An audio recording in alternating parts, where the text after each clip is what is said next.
Bienvenue sur Ma qualité de vie, le podcast destiné aux personnes motivées à s'épanouir.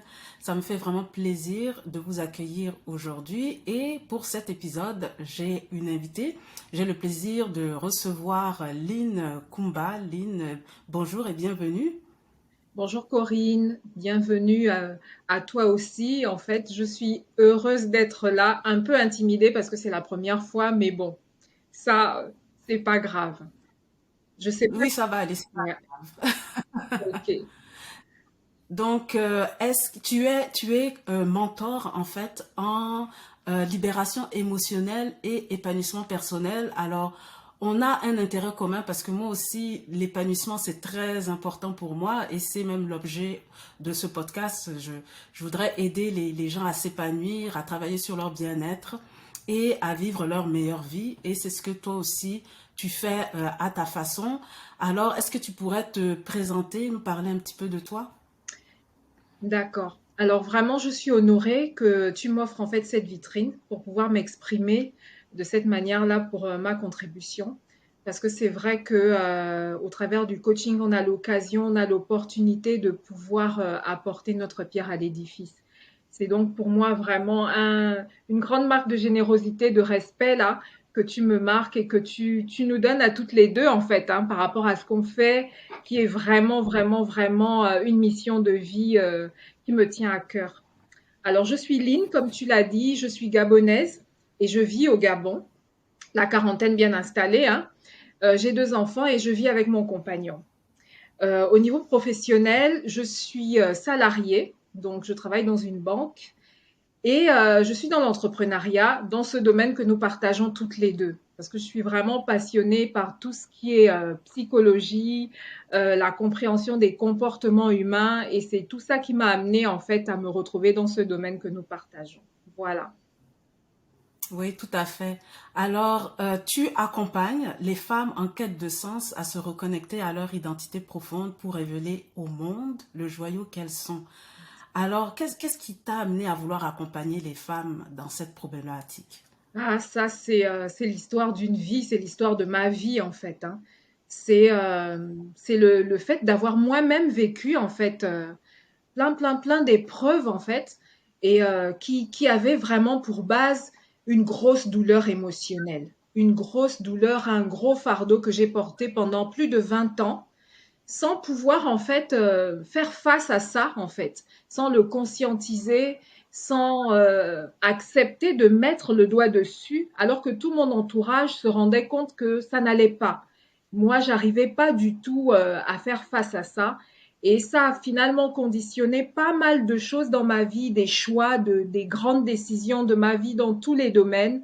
Et le fait, à un moment, de faire face à tout ça m'a permis de faire un travail, de sortir de là, de réaliser ce qui n'allait pas et de chercher vraiment les moyens qu'il fallait pour pouvoir vraiment sortir de cette situation et vraiment rentrer dans tout ce qui va être mon épanouissement. C'est en sortant de là que j'ai eu vraiment à cœur d'aller aider toutes celles qui sont restées derrière moi. Parce que effectivement, lorsqu'on a réussi à passer de l'autre côté, il n'y a rien de tel que d'aller chercher celles qui sont derrière nous. Donc voilà ce qui m'a amené en fait sur ce chemin-là. Oui, tout à fait. Je pense que dans ce genre de problématique, souvent, on est un petit peu en déni. On ne veut pas se confronter à notre problème jusqu'à ce qu'on frappe un mur, Ouais, finalement. Et puis, c'est là que l'éveil se fait. Et effectivement, des fois, on aurait pu peut-être régler la question un peu plus rapidement, exactement. mais parce on s'est fermé les yeux là-dessus, on a traîné, on voulait pas en fait affronter la situation, même si l'entourage nous en parle. C'est ce qui fait que au bout d'un moment, ben, c'est dans la durée, en fait, on ne peut pas éternellement être dans cette dynamique. À un moment donné, on frappe un mur. Et c'est là souvent qu'on se réveille et puis qu'on se dit, il faut que je fasse quelque chose. Ça peut pas continuer comme Complètement ça. compris, Ça c'est ne va ça. pas. J'ai besoin d'aide. Tout à fait. Alors, quels sont les principaux défis ou quel est le plus grand défi que les personnes qui sont dans cette situation que tu accompagnes vivent? Alors, la plupart des personnes que j'ai accompagnées jusqu'à présent, en fait, c'était des personnes qui se retrouvaient bloquées à un moment parce qu'elles voulaient comme passer à un autre niveau de leur vie et elles se rendaient compte qu'elles tournaient en rond. Elles essayaient d'entamer des projets et en fait, elles arrivaient vraiment comme à un plafond de verre. Elles pouvaient plus, en fait. Et là, elles se mettaient à vivre des fois une grosse épreuve parce que c'est vrai que pendant un bon moment, les personnes sont là, malgré ce qui ne va pas, elles avancent, elles avancent. Et puis, elles rencontraient comme un gros blocage, vraiment une porte qui se fermait derrière elles, devant elles, pardon. Et c'est là qu'elles se rendaient compte que vraiment, elles sont à terre et qu'il fallait vraiment à ce moment-là faire quelque chose. J'ai beaucoup accompagné aussi finalement des femmes qui sont dans le deuil, qui ont été dans le deuil, qui ont rencontré vraiment cette grande épreuve. Et ça me parlait complètement parce que ça a été pour moi aussi la base en fait de tout ce qui m'a amené sur mon chemin. Et donc c'est vrai que c'est dans ces cas-là que moi, étant croyante, je me dis que finalement Dieu m'envoie ces personnes-là sur mon chemin parce que moi-même j'ai vécu ça en fait et que du coup j'ai les outils qu'il faut pour pouvoir aider ces personnes à sortir de cette situation. Donc leur plus gros défi, c'était vraiment ça, c'est qu'à un moment, elles ne savaient plus comment faire face à leur choix de vie et elles tombaient dans une grosse épreuve, une grosse détresse qui les amenait finalement à accepter de demander de l'aide. Voilà. Oui, et c'est vrai que quand tu parles du deuil, que le deuil, c'est une épreuve émotionnelle vraiment très Mm, profonde. mm, Juste par expérience, j'ai perdu mon père en mhm, 2018, si je ne me trompe mhm. pas. Et ça a été difficile. Et cette épreuve, ce deuil, ces émotions-là ont commencé ma crise de la quarantaine. Voilà. Donc, parce que ça a suscité une remise en question, ça a suscité beaucoup de choses. Il y avait de la douleur. C'est quoi ma vie, moi, Corinne, sans mon père qui est plus là pour me conseiller, pour m'accompagner, pour m'orienter. J'étais un petit peu perdue, hein. Ça a eu vraiment un impact sur moi. J'étais assez déroutée pendant un certain temps. Et oui, il y avait beaucoup d'émotions associées à ça. C'était la première fois que je perdais un parent. Dieu merci, ma mère est encore là. Mais c'est très douloureux au plan émotionnel. Et justement, tu es mentor en libération émotionnelle.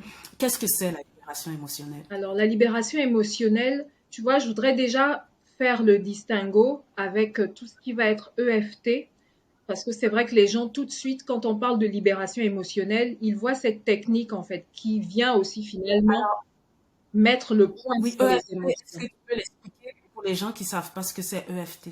Alors moi, je le pratique pas, donc c'est vrai que je suis pas trop spécialiste là-dedans. Je pourrais pas trop rentrer là-dedans. Je sais que c'est une technique qui permet, parce que j'ai suivi en fait une coach à un moment. C'est en fait comme quelque chose qui se fait au niveau physique, d'aller chercher certains points sur le corps pour pouvoir aller finalement dégager, Mhm. permettre de débloquer certaines émotions en fait. Donc Ok, voilà. donc toi, ce que tu expliques, c'est que c'est pas ce que tu fais quand Voilà. tu parles de libération émotionnelle. Voilà, Ok, ce n'est alors, pas faut ça. pas que je fasse Il ne faut pas l'amalgame. qu'on Oui. fasse cette confusion-là. Moi, en fait, Mhm. par rapport à ce que moi j'ai vécu, j'ai commencé beaucoup à m'intéresser au comportement humain. Et c'est en essayant de comprendre toujours les gens. Vraiment, pour la petite anecdote, j'étais plus jeune déjà que quand quelqu'un en fait faisait quelque chose de mal, j'étais toujours en train de me dire mais pourquoi il fait ça?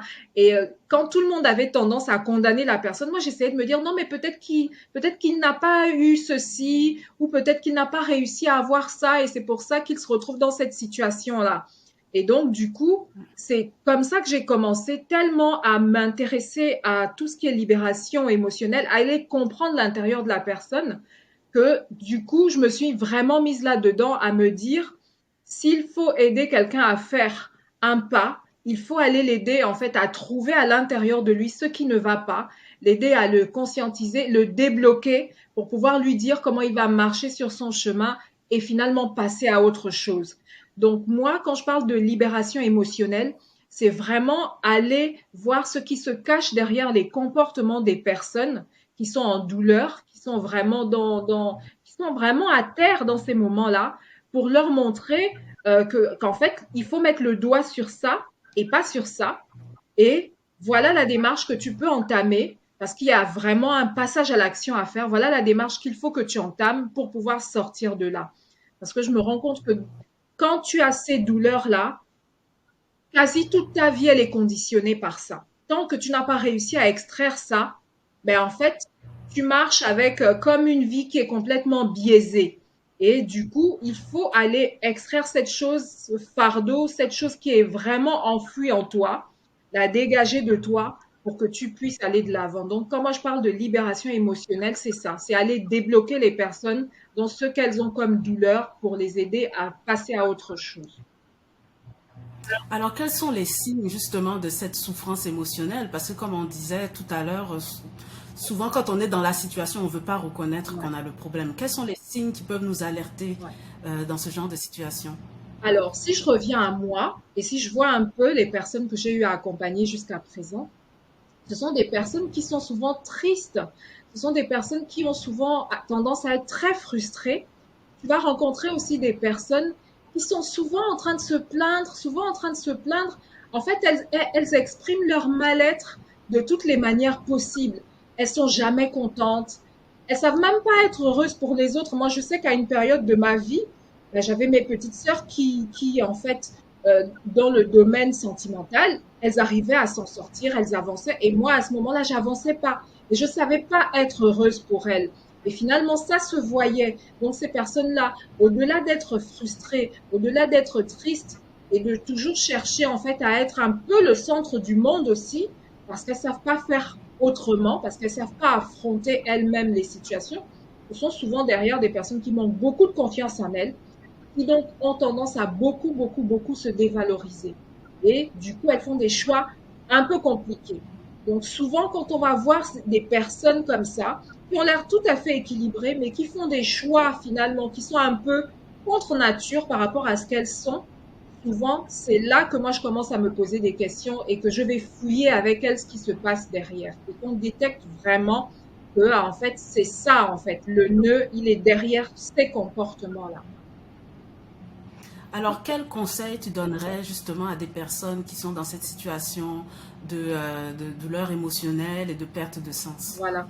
Des personnes aujourd'hui qui sont en perte de sens, à un moment, il faut pouvoir s'arrêter. Il faut pouvoir accepter de l'aide. Parce que moi, j'ai mis quasiment 20 ans avant de pouvoir accepter de l'aide, avant d'aller chercher de l'aide. J'ai mis 20 ans. C'est trop. C'est trop. Et c'est souvent des situations chez des personnes qui sont souvent très fières d'elles, donc elles reconnaissent pas qu'elles ont un problème, mais il y a un moment où il faut pouvoir se dire, je peux pas y arriver toute seule, je vais aller chercher de l'aide. On n'est pas, on est dans une société, on vit avec d'autres personnes, donc personne ne peut fonctionner seul. Que ce soit en entreprise, hein, que ce soit dans tous les domaines de notre vie, ben, chacun d'entre nous a la réponse pour l'autre. Donc il faut accepter de se lever, aller demander de l'aide. Il faut parler, parce qu'encore aujourd'hui, il y a énormément de femmes qui vivent des choses très compliquées, mais qui donnent l'apparence d'être heureuses, l'apparence d'être bien dans leur peau, mais et du coup elles savent pas demander de l'aide, comme si en fait elles avaient l'impression que ça allait les rabaisser quelque part. Donc vraiment la première chose, c'est accepter de demander de l'aide, accepter de ne pas rester dans l'isolement et d'aller vers les autres pour demander de l'aide. Il y a pas mal de personnes qui vont nous suivre sur les réseaux sociaux et qui, en fait, ne nous font pas confiance. Parce qu'aujourd'hui, dans le domaine du coaching, ben, il y a de tout, finalement. Mais ça, c'est dans tous les domaines qu'on rencontre, en fait, tout type de profil.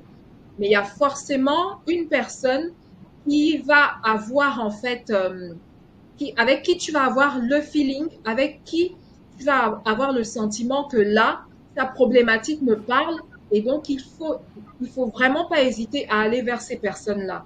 Et souvent, lorsqu'on n'est pas encore conscient qu'il faut qu'on aille chercher de l'aide, on va commencer par chercher tout ce qui est gratuit, tout ce qui est gratuit, mais en réalité, c'est vraiment pas là que se trouve la solution parce que ce qui est gratuit, ça va être un peu comme, allez, je prenais l'exemple d'une rage de dents. Tu as une rage de dents, tu te dis, bon, ben, je vais prendre un comprimé, ça passe pas. Tu te dis, je vais aller aux urgences, je vais aller à l'hôpital, je vais aller aux urgences, on va te donner quelque chose à prendre. Mais qu'est-ce que ça va faire? Ça va juste apaiser la douleur. Mais il y a un moment où il faut que tu acceptes de faire la démarche d'aller chez un spécialiste. Donc, tu vas finir par te dire que tu vas aller chez un dentiste parce que c'est un spécialiste, c'est son domaine. Il a rencontré pas mal de cas, donc il sait ce qu'il faut pour que tu puisses en fait sortir de cette douleur-là, parce qu'il va te montrer que là, c'est juste une rage de dents, mais par derrière, peut-être que c'est un abcès dentaire, par derrière, c'est peut-être une dent qui pousse mal, et donc il va te prodiguer des soins qui vont être plus adaptés, qui vont être plus longs aussi dans la durée, et donc qui va t'amener en fait étape par étape à ce que tu arrives à déceler qu'est-ce qu'il y a derrière ta rage de dents, derrière cette grande douleur. Et au bout de cette étape, ces différentes étapes que vous allez avoir en fait à emprunter, tu vas enfin pouvoir sortir de cette situation. Donc, non seulement tu vas devoir aller chez le dentiste, tu vas accepter que ça va pas se régler en une seule séance, mais que des fois, ça va te prendre 10 séances. Tu vas devoir accepter de faire confiance à ce dentiste parce que c'est lui qui va s'occuper de toi. Et tu vas également te dire que bah, tes dents, elles en valent la peine. Elles valent la peine que tu y mettes le prix, que tu y mettes en fait la patience, que tu mettes la confiance en cette personne. Et surtout, au-delà de tout ça, tes dents, ben, elles valent la peine que tu prennes soin d'elles. Parce que on peut rien faire sans ça. Hein. Aujourd'hui, tu veux manger, tu as besoin de tes dents. Donc, ça, c'est vraiment l'exemple que je prends, tu vois, pour ramener à ce que nous sommes nous. Notre intérieur qui conditionne ce que nous faisons, qui conditionne ce que nous sommes, en fait. Donc, nous n'avons pas besoin seulement de prendre soin de nos cheveux, de nous acheter des boucles d'oreilles, mais plutôt de nous dire aussi que nous avons besoin finalement de prendre soin de nous. Parce que nous, c'est d'abord ce que nous avons à offrir au monde. Et pour qu'on puisse offrir le meilleur, ben, il faut qu'on s'occupe de nous. Donc ces personnes-là qui sont là et qui savent même pas, qu'elles n'hésitent pas à aller chercher de l'aide, aller chercher la bonne aide et d'être conscientes qu'elles vont devoir elles aussi travailler à ce qu'elles sortent de cette situation.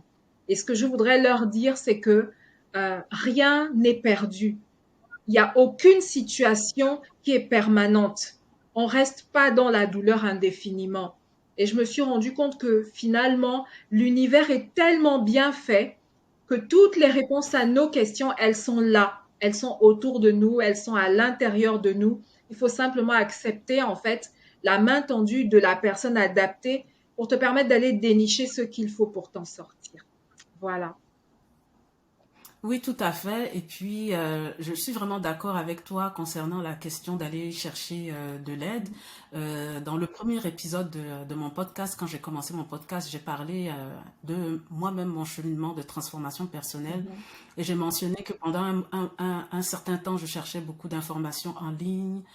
J'écoutais des choses sur YouTube et tout ça. À un moment donné, je suis passée à une autre étape. C'était l'étape de suivre des formations où j'ai payé pour ça. Mais même avec les formations, c'était pas suffisant. Ouais. Ce qui a été déterminant, ça a été de me faire accompagner. Voilà. C'est ça qui a fait la différence. Ouais. D'avoir quelqu'un qui est vraiment dans la problématique que tu as, qui est capable d'interagir avec toi et de pointer les problèmes que tu as, dont souvent tu n'es même pas consciente. Exact. Certaines choses, dans l'accompagnement, le coach ou le thérapeute va être capable d'aller chercher, tu parlais des blocages, les blocages ou autres choses qui sont là en toi et que dont tu n'as pas conscience, mais qui représentent un problème et qui t'empêchent en fait d'avancer. Donc, je suis tout à fait d'accord avec toi.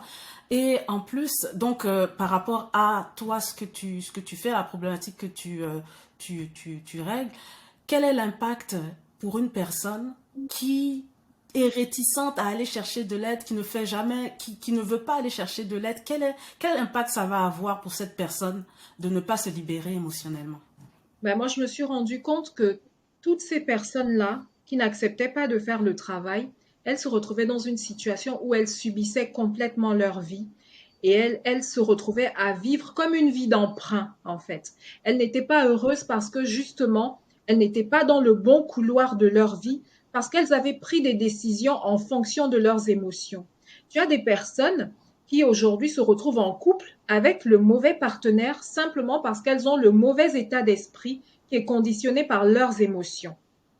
Et donc, elles vont vivre en couple, mais elles ne sont pas heureuses. Donc, pour celles qui sont mariées, elles peuvent se retrouver en fait à vivre en fait des dépressions. Elles peuvent se retrouver même à divorcer parce que justement, elles ne sont pas bien dans leur peau. Tu as celles-là dans le domaine professionnel qui vont des fois faire des choix de carrière qui ne sont pas du tout conformes à ce qu'elles sont, mais qui sont conditionnées en fait par cet état d'esprit dans lequel elles sont en fait. Et donc du coup, elles vont pas prospérer comme il faut dans le domaine professionnel. Elles vont se rendre compte qu'elles n'ont pas de promotion, tandis qu'il y a d'autres personnes qui passent devant, qui sont peut-être arrivées après elles, qui arrivent à avoir des promotions. Elles vont des fois même se mettre à détester ces personnes, alors qu'en réalité, c'est parce qu'elles n'acceptent pas de faire le travail sur elles. Et donc, elles vont se mettre à détester leur travail, alors qu'en fait, si elles acceptaient de faire le travail, elles allaient simplement se réajuster, en fait. Ça peut avoir des effets même dans l'éducation qu'elles vont donner à leurs enfants, en fait. Ça va même avoir des fois un impact sur la grossesse, parce que justement ces femmes-là sont tellement mal dans leur peau qu'elles ont peur de tout, elles sont anxieuses en fait. Et parce qu'elles sont anxieuses, elles vont avoir une grossesse qui va être contrariée, des fois jusqu'à terme en fait. Alors que c'est simplement parce qu'elles n'ont pas réussi à guérir de leurs émotions. Elles seront toujours en train de se dire ah je suis comme ça parce que dans ma famille ça a été comme si, je n'ai pas si à cause de ça. Alors qu'en fait il faut simplement qu'elles arrivent à se libérer. Et une fois qu'elles auront réussi à se libérer, il y a tellement de choses qui vont être claires. Et du coup, ce sont des choses qu'elles peuvent même transmettre à leurs enfants. Parce que les enfants, on va toujours nous expliquer, la médecine nous l'explique, hein, qu'en fait, si tu as une grossesse heureuse, tu as toutes les chances d'avoir un enfant qui va être complètement épanoui. Et des fois, tu vas avoir un enfant qui va être renfermé parce que ben, sa mère, pendant la grossesse, quand elle l'a porté, ben, elle était anxieuse. Elle n'était pas bien dans sa peau, elle était chez le médecin pour tout et rien. Le petit bobo, elle va être chez le médecin, mais en fait, elle n'est pas heureuse. Donc ça va avoir des impacts à tous les niveaux. Et donc, il y en a qui, à un moment, vont s'en rendre compte parce que j'ai une amie qui s'était retrouvée dans la situation où, parce qu'elle avait vécu une mauvaise grossesse, ben, elle a donné naissance à un enfant prématuré qui, lorsqu'il est né, il a mis plusieurs années en fait avant de parler. Et au bout d'un moment, on a commencé à lui demander justement comment elle avait vécu sa grossesse. Et on a réussi à remonter sur le fait que c'est parce que elle avait vécu une mauvaise grossesse qu'elle avait donné naissance en fait à un enfant qui lui était complètement déséquilibré. Donc là, je m'arrête là, mais donc c'est pour te donner vraiment un éventail comme ça de conséquences euh, qui vont finalement devoir amener ces femmes-là à faire quelque chose. Je suis allée tellement loin que je ne sais même plus si ça répond à la question que tu m'as posée. Oui, non, tout à fait, parce que là, tu parles vraiment des conséquences, hein, de ne pas justement se faire aider. Exact. Et une chose aussi que tu fais, c'est que tu aides les femmes à se reconnecter à leur identité Voilà. profonde. Voilà. Alors, pourquoi est-ce que c'est important de se reconnecter à soi-même? Ben, c'est tellement important parce qu'en fait, c'est là que se trouve la vérité de chaque femme.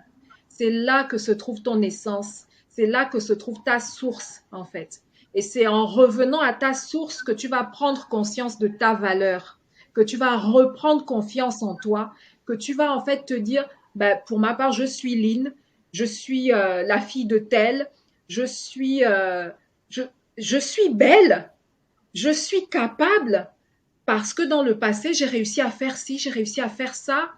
En fait, tu vas devoir repartir à l'intérieur de toi. Tu vas devoir te reconnecter finalement à ce qui avant constituait pour toi une force, mais que tu as oublié parce que les conséquences, les situations, tout ce que tu as vécu dans la vie est venu tellement, tellement, tellement s'asseoir sur tout ce qu'il y avait de bien, qu'en fait, se reconnecter à toi-même, c'est vraiment aller tout enlever, enlever toutes les couches pour te raccorder, vraiment te rebrancher à ce qui fait que tu es toi, créature merveilleuse, créature unique qui a été créée par Dieu comme telle pour pouvoir toi aussi marcher sur le chemin qui a été tracé pour toi. Donc te reconnecter à ton identité va te permettre d'aller redécouvrir qui tu es pour reprendre confiance en toi et emprunter ton bon couloir. Voilà pourquoi c'est important pour moi de se reconnecter à son identité pour trouver la solution à sa situation. Oui, tout à fait. Et donc, d'ailleurs, tu offres un accompagnement pour aider ces personnes, autant au niveau de la perte de sens, Mm. de se reconnecter à son identité profonde, de se libérer émotionnellement. Est-ce que tu pourrais nous parler de ton accompagnement? Alors oui, effectivement, j'ai mis en place un accompagnement. C'est un accompagnement de groupe. Donc, parce qu'en fait, je crois vraiment en la dynamique du groupe. Je crois en la dynamique du groupe parce que pour moi, c'est la réponse essentielle à toutes ces personnes-là qui, justement, ont tendance à s'isoler parce qu'elles ne savent pas demander de l'aide. Donc, je vais les mettre en groupe pour casser ça, en fait, dans leur esprit et se dire, l'autre a la solution pour toi, l'autre n'est pas différente de toi, elle a elle aussi des problématiques comme toi tu en rencontres et qu'en fait, en acceptant de tendre la main et de prendre la main de quelqu'un d'autre, tu vas pouvoir t'en sortir. Donc, du coup, dans mon accompagnement, je suis beaucoup dans tout ce qui est cercle de femmes, en fait, parce que justement, ça permet aux femmes de connecter entre elles, ça permet aux femmes de pleurer ensemble, ça permet aux femmes de rire de leurs échecs, de leurs victoires, de rire, tu vois, et non pas de toujours s'apitoyer, en fait. Donc, mon accompagnement, voilà, il est sur 3 mois et c'est un accompagnement de groupe qui permet en fait aux femmes d'extérioriser tout ce qui ne va pas. Après, il y a aussi en fait une partie en one-to-one pour justement travailler plus en profondeur avec ces femmes-là et ensuite les remettre ensemble et en fait mettre en place un plan d'action parce que ça va être important et c'est seulement après ce passage à l'action, même si on ne passe pas à l'action en totalité, parce qu'il y a effectivement plusieurs actions qu'il faut mettre en place qui sont prévues dans l'accompagnement et que ça va permettre à ces femmes-là, en atteignant au moins la moitié de ces actions-là, de retrouver déjà de la clarté et de retrouver vraiment la sérénité dont elles ont besoin.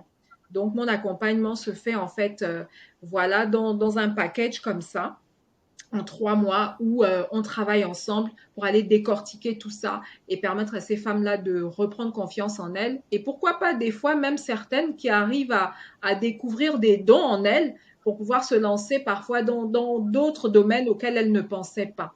Voilà. Donc c'est un package comme ça. C'est une formule intéressante d'avoir un volet individuel et puis un volet de groupe. Et puis dans le volet de groupe, moi, ce que par expérience, ce que j'ai toujours aimé avec le fait de faire partie d'un groupe, c'est de ne plus me sentir isolée dans mon Mmh, problème. c'est ça.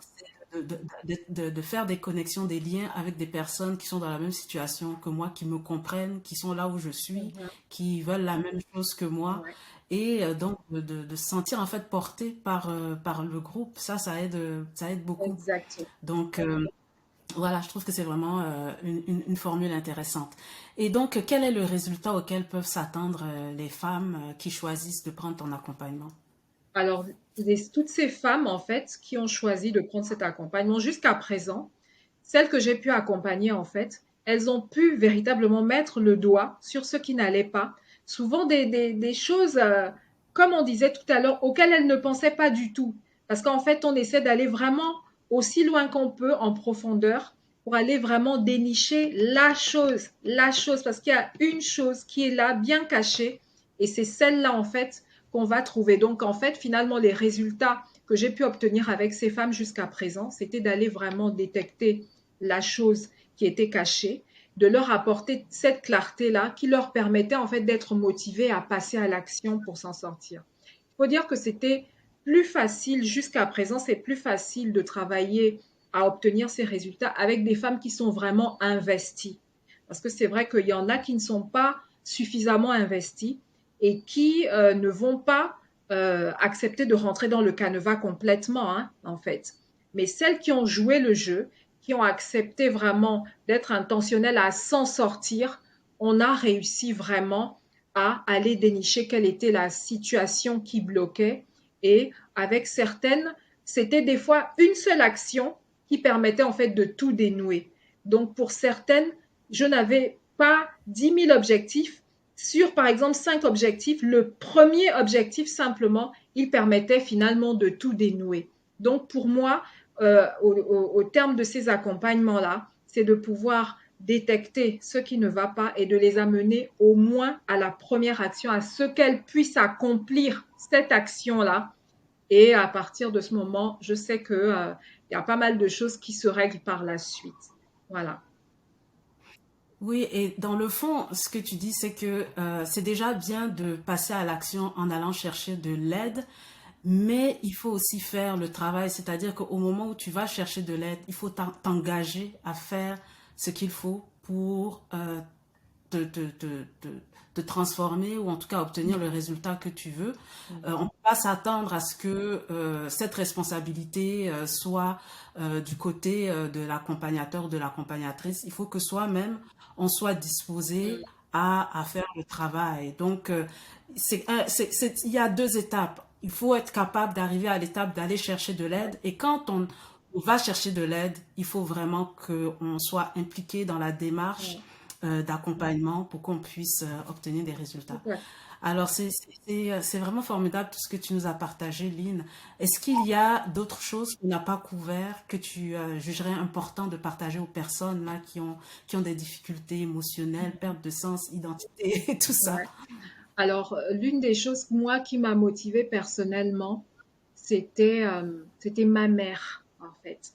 Et en réalité, chacune des femmes qui cherchent de l'aide doit pouvoir, en fait, trouver euh, cette chose-là qui peut les ramener à la vie, en fait.